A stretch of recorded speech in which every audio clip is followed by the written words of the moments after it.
Good afternoon, or wherever this may find you. I'm Isis Henderson, a 13-year-old 8th grade student who has had the liberties of being taught by Mrs. Priscilla Ramtran from the West Indian Women's Network. Today, Mrs. Ramtran kindly asked me to share with you all my student-based organization proposal surrounding West Indian women in the literary and publishing industries. I'm completely overjoyed to have this experience to share with you all what I think is most important to me.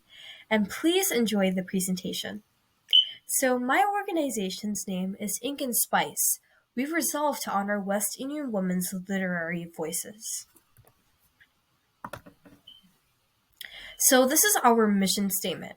We've resolved to honor West Indian women's literary voices. We value diversity within the publishing industry.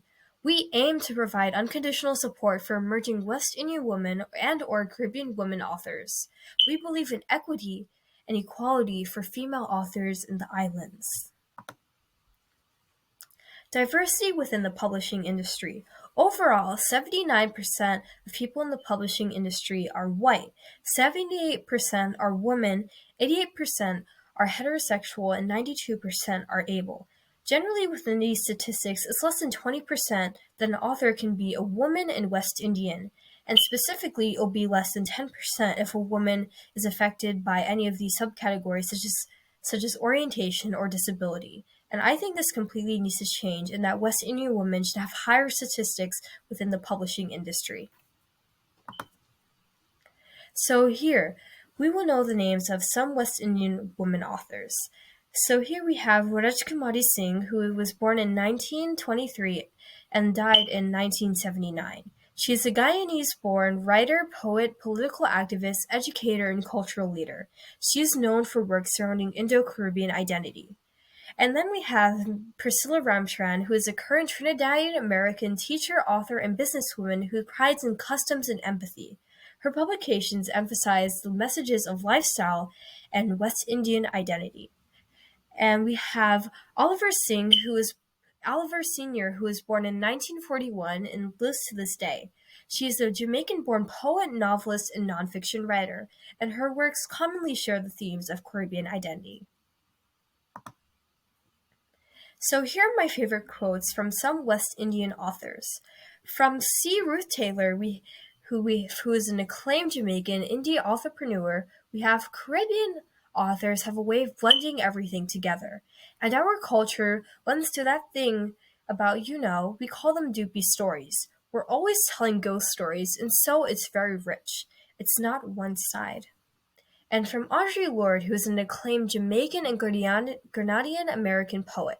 I write for those women who do not speak, for those who do not have a voice because they were so terrified, because we are taught to respect fear more than ourselves. We've been taught that silence would save us, but it won't. And here's Ink and Spice's demands and organizational goals.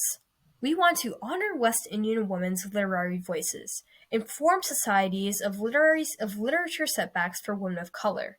We want to inspire West Indian women authors. We want to offer full financial support for West Indian emerging authors.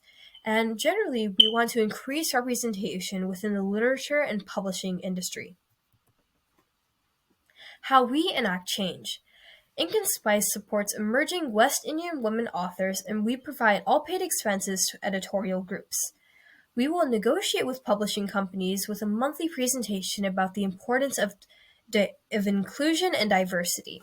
We will have regular visits to the Caribbean with an introduction to our company and fostering practicing West Indian authors. We will protest at publishing companies for diversity, equity, and inclusion. We will hold demonstrations at colleges and universities for writing composition majors. We will express the social injustices of the writing industry within literature. We will also harness the power of social media. Specifically, Ink and Spice will promote works of West Indian authors and broadcast our protest demonstrations and interviews with publishing companies. And that concludes my presentation, and I am so glad that you've spent your time listening to Ink and Spice's organizational proposal. I thank you very much, Ms. Priscilla Ramcharan and the West Indian Women's Network, for having me. Thank you.